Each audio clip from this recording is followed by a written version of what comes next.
Halo, saya Dayat dan selamat datang di channel. Halo semuanya, saya Emon di channel Sound Smoker. Channel kita dulunya adalah Sound Smoker dan sekarang masih Sound Smoker, tapi namanya Dayat Emon. Ya itu dia, Dayat Emon. Kenapa gue bilang gitu? Karena gue pengen bilang gitu. Itu dia, seperti biasa Emon. Oke, ya balik ke filmnya. Jadi kali ini kita bakal ngebahas sebuah film yang wow. Film apa? Jadi gini, saya basa-basi dikit ya. Sumpah. Jadi banyak titik perubahan dalam hidup terjadi karena titik keberuntungan. Kenapa? Setidaknya itulah yang menjadi bahasan utama dalam film yang mau kita garap kali ini. Judulnya? Match Point. Oh, Scarlett Johansson. Jadi ya film ini juga diperankan oleh Scarlett Johansson yang wah, jadi kalau kalian pengen tahu film Dayat tetapuk loh. lah bentuknya kok ngono coy. Ya, jadi film ini Scarlett Johansson memerankan sebagai orang yang dicolok sana sini. Ya bukan itu sih, malah biarpun dicolok tapi bukan itu intinya. Jadi film ini nyeritain soal seorang pria yang sudah menikah namun tidak puas dan akhirnya menjalin hubungan gelap dengan kakak iparnya sendiri. Bagaimana perasaan Anda kalau Scarlett Johansson adalah kakak ipar Anda?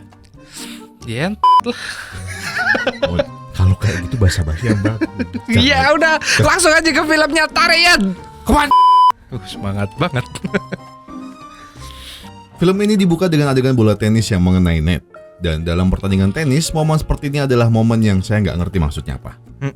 Karena dalam momen ini, skill yang diasah bertahun-tahun maupun segudang pengalaman tidak ada gunanya sama sekali.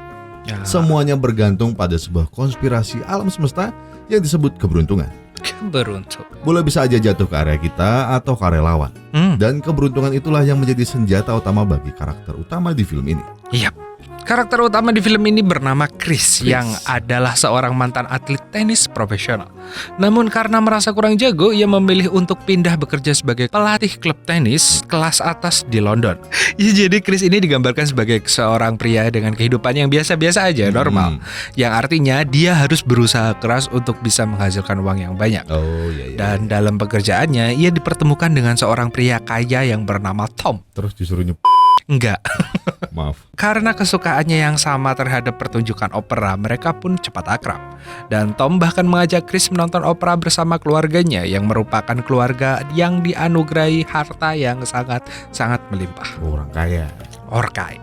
Dari situ, Tom kerap mengundang Chris ke kediaman keluarganya untuk bermain tenis atau menghadiri acara keluarga mereka. Perlahan, Chris pun mulai menjalin hubungan dekat dengan adik Tom, yakni seorang gadis yang imut bernama Chloe. Waktu menghadiri Mama. Iya, Mom, ada apa manggil ibu? Tiba-tiba pengen pulang. Iya, bentar. Besok pulang sendirian sih. Waktu menghadiri pesta di kediaman Tom, Chris tidak sengaja bertemu dengan seorang wanita yang sangat enak bernama Nola. Lewat pandangan pertama, Chris seakan tersihir oleh pesona sensual Nola yang suka bikin para dokter pusing karena gak ada obatnya. Namun sialnya, Nola rupanya adalah milik Tom yang kini sudah menjadi tunangannya. Cenggur deh. Nola sendiri adalah seorang gadis Amerika yang bermimpi menjadi aktris. Namun meskipun sudah mengikuti puluhan audisi, Nola masih belum juga berhasil. Karena berasal dari Amerika dan karena karirnya yang tidak jelas, ibunya Tom yakni Eleanor tidak suka dengan Nola dan tidak merestui hubungannya dengan Tom. Di sisi lain, Chloe amat jatuh cinta pada Chris. Chris pun merespon dengan baik. Ditambah lagi, kedua orang tua Chloe juga suka dengan Chris. Dengan bantuan Chloe, Chris mendapatkan kesempatan untuk bekerja di perusahaan milik ayah Chloe yang bernama Alex. Berkat ini, kehidupan dan status sosial Chris langsung melesat cepat. Dalam tempo singkat, dirinya mendapatkan posisi tinggi di perusahaan tersebut. Ayah, kenapa ayah tidak ada kenalan orang dalam? Ayah, kenapa ayah tidak punya kenalan orang dalam?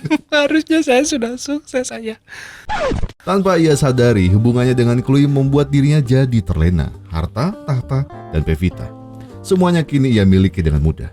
Kendati demikian, namanya lelaki memang tidak pernah puas. Meski menjalin hubungan yang erat dengan Chloe, Chris masih saja penasaran dengan Nola. Ia bahkan bersedia menjadi bahu untuk bersandar kala Nola membutuhkan dukungan emosional saat dirinya sedang terpuruk dalam kegagalan karirnya. Suatu hari, Eleanor mengutarakan kekecewaannya pada Nola dan menyindir soal karirnya yang tak kunjung sukses. Mendengar ini, Nola pun sakit hati dan langsung pergi keluar rumah. Melihat Nola jalan sendirian di tengah hujan, Chris pun pergi mengikutinya ke tengah ladang. Dalam kondisi sedikit oleng dan didukung rintik hujan yang membasahi nurani, Nola dan Chris pun mulai barter liur dan dilanjut bergulat penuh kasih sayang di antara rumput ilalang yang bergoyang.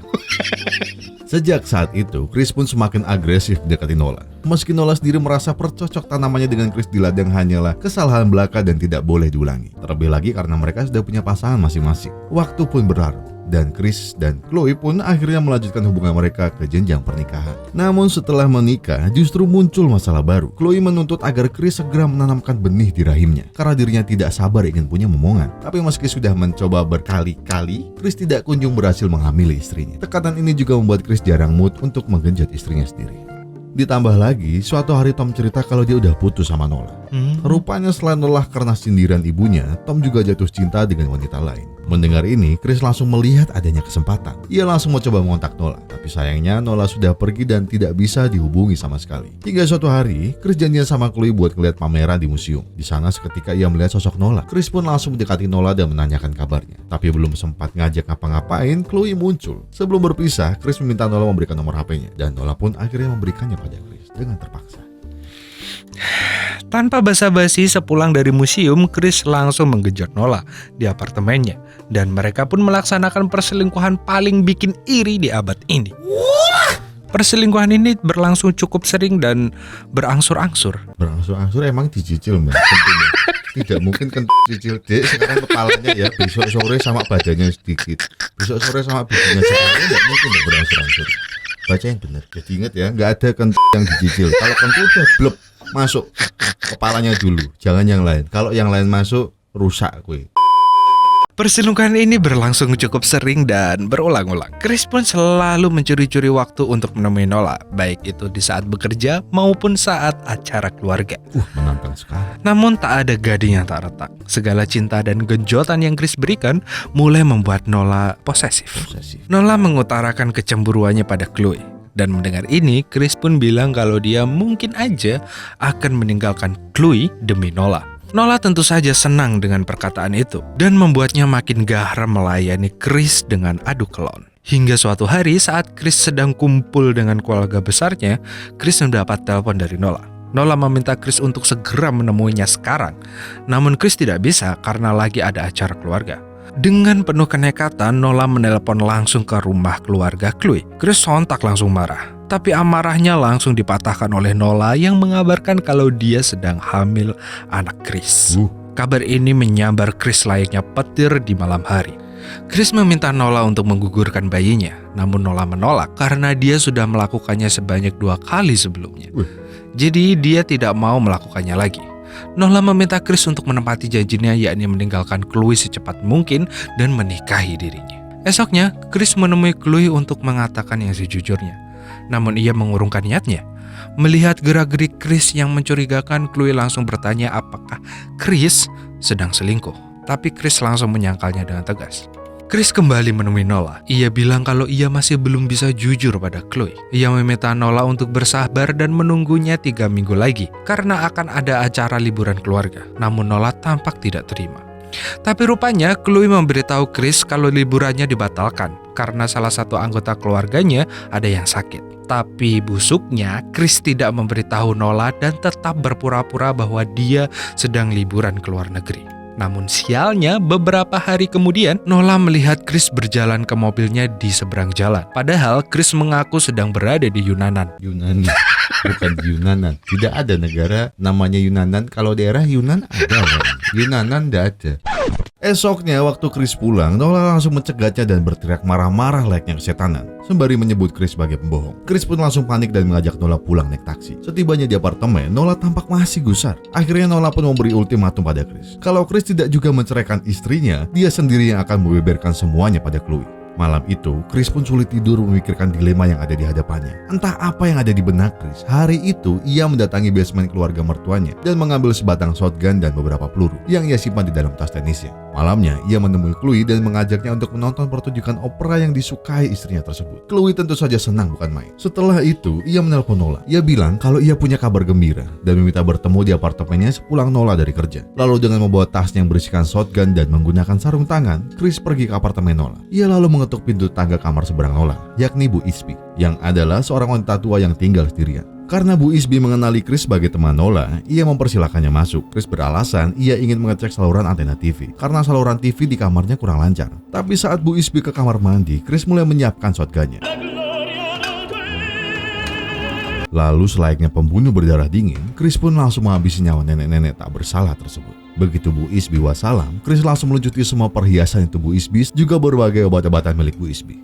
Ia lalu menaruh perhiasan dan obat-obatan tersebut di dalam tas tenisnya. Ia juga memporak-porandakan barang-barang dan furnitur di apartemen tersebut. Di waktu yang bersamaan, terlihat Nola dalam perjalanan pulang menuju apartemennya. Dan Chloe pun tengah dalam perjalanan menuju gedung opera. Melihat Nola sudah tiba di gedung apartemen, Chris langsung bersembunyi di balik lift. Lalu saat Nola hendak membuka pintu apartemennya, Nola. Mati dong. usai melaksanakan aksi bengisnya, Chris dengan panik langsung lari menuju gedung opera dan nonton bareng Chloe. Esoknya, polisi sudah berkerumun di apartemen tersebut guna menyelidiki TKP. Berdasarkan hasil penyelidikan, mereka menyimpulkan bahwa Bu Isby dibunuh karena perampokan obat-obatan dan perhiasan. Sedangkan Nola dibunuh karena jadi saksi waktu si perampok mau kabur. Keluarga besar Chloe pun syok melihat berita kematian Nola di halaman depan koran itu. Chris pun memasang tampang syok yang cukup meyakinkan. Esoknya Chris mengembalikan shotgun dan peluru yang ia gunakan kembali ke lemari bawah tanah. Setelah itu ia memberitahu Eleonora dan Alex sebuah kabar gembira bahwa akhirnya Chloe hamil.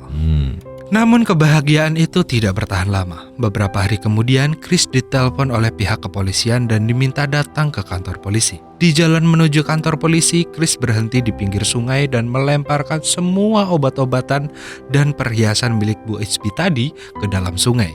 Dan terakhir ia juga melemparkan cincinnya. Di kantor polisi, Chris langsung ditanyai mengenai hubungannya dengan Nola. Chris pun mengaku kalau dia kurang akrab dengan Nola dan sudah lama tidak bertemu dengannya. Tapi raut wajah Chris langsung berubah saat detektif Banner menyodorkan buku harian Nola. Rupanya semua hubungannya dengan Chris ditulis secara lengkap dan detail di buku harian Nola tersebut. Karena sudah terpojokkan, Chris pun akhirnya mengakui perselingkuhannya dengan Nola. Namun ia memelas dan memohon kepada para detektif agar merahasiakannya. Ia juga menambahkan bahwa dirinya tak mungkin membunuh Nola. Setelah selesai diinterogasi, Chris pun diperbolehkan pulang.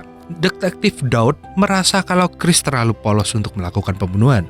Namun detektif Banner masih merasa curiga dan masih ingin menyelidiki soal pembunuhan ini. Dan malamnya, detektif Banner terbangun dari tidurnya karena memimpikan bahwa Chris lah pelaku pembunuhannya. Esoknya ia langsung menjelaskan teorinya secara runtut ke detektif Daud. Yang sebenarnya teorinya itu benar semua. Tapi detektif Daud langsung bilang kalau kasusnya sudah ditutup. Karena rupanya kepolisian baru saja menemukan mayat seorang pecandu narkoba di daerah itu.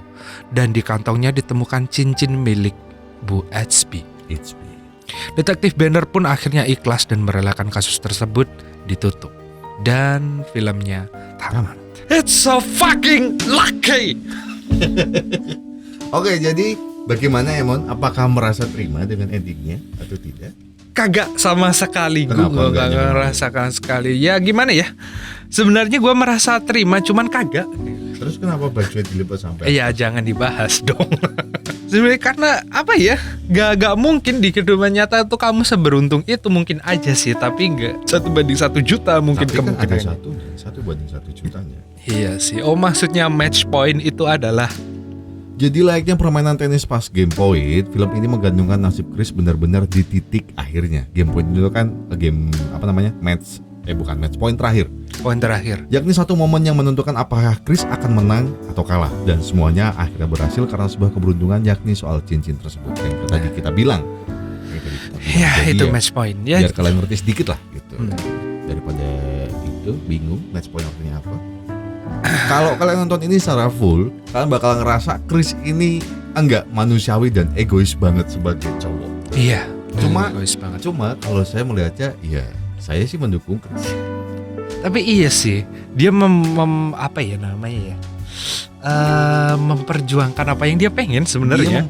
Di lain sisi dia memperjuangkan apa yang sudah dia punya, ya kan? Di lain sisi masih ada egonya gede banget, yaitu Nola.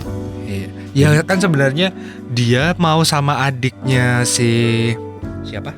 Si Tom. Uh-huh. Dia mau sama adiknya Tom kan karena memang di ditawarin sama Tom dan adiknya memang menyukai si Chris dan didukung orang tuanya. Iya. Dia memiliki kesempatan jadi kaya kalau menikahi adiknya Tom. Cuma memang kalau dari Tapi awal di sisi lain hatinya berkata lain. Dia ingin memnya si Nola. bukan jahat.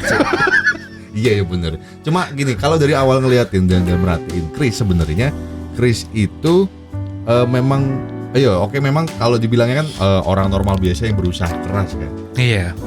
Cuma ada beberapa dialog yang dia bilang, ya maksudnya yang menunjukkan Chris itu kalau dia itu memang aku ingin tantangan yang lain gitu. Ini semua terlalu gampang. Ini semua terlalu gampang. Jadi Bener sih. dia membuat masalah sendiri untuk dirinya karena semuanya terlalu gampang dia ngerasanya. Jadi pelajaran apa yang bisa diambil dari film ini? Scarlett Johansson seksi banget sumpah. Pelajaran yang paling penting adalah bersyukur. Iya, bersyukur. Betul juga sih. Bersyukur apapun keadaan kalian sekarang, bersyukur yang kenceng. Ya bahasanya Gusti Paringono Sangar. Iya, Gitu ya. Duh Gusti Paringono Sangar. Lah, jadi buat laki doanya seperti itu. Nah, kayaknya gak perlu panjang lebar karena filmnya sendiri sudah panjang sekali Dan cukup membuat plot twist. dan cukup membuat plot twist karena di akhir-akhir Chris itu selamat dari penjara dan Selamat. tidak ketahuan. Dan untung saja ada orang yang nemuin cincin, jadi dia tidak bersalah. Oke, jadi mungkin segitu aja sih pelajarannya udah ya. Udah nggak ada pelajaran yang tadi lah bersyukur. Yang jelas pelajarannya adalah Scarlett Johansson is the best woman for me. Iya, Setelah ibu saya iya, dan jodoh saya nanti. iya. Siapapun yang sedang sama jodoh saya, tolong jangan di unboxing dulu ya. Saya belum. Di unboxing sih enggak. Di oclak-oclak. Udah deh, saya namanya dan sampai jumpa, dadah. Dan saya Dayat undur diri dan Emon tadi udah dan sampai jumpa di video kita berikutnya. Dadah. Dadah. Yuk semangat ngeditnya yuk.